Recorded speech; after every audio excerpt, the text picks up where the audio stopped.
आला बघ किती फोन लावायचे रे तुला काय रे राव तुमचं सारखं सारखं अरे किती फोन करता माझ्या सामान्य पण कधी एवढे फोन नाही केले रे मला काय काम होतं बोला लवकर जायचं झोपायचंय मला शुक्रवार पेठ मध्ये जायचं होतं आपल्याला म्हणून फोन करतोय उचलून सांग तरी गाडी चालवते म्हणून येडे कुठे रे शुक्रवार पेठ अरे बोचा तुला शुक्रवार पेठ माहित नाही वे रविवार पेठच्या शेजारी अरे दादा मला खरंच माहित नाही कुठं पुण्यात राहून काय माहितीये रे हा अरे गणपती बागाय आलता यो इथंच घर घेऊन राहिला इथं यो तुला पुण्यात नेमकी काय माहिती काय मला सांग बरं हा काय माहितीये का नाही पुण्यातलं का नावालाच बघता इथं शिफ्ट झालं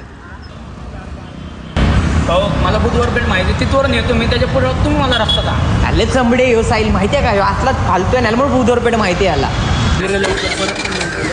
हल्ले चमडे यो याला पुण्यातलं काही माहित नाही राव चल भाऊ सांगतो तुला रोड चल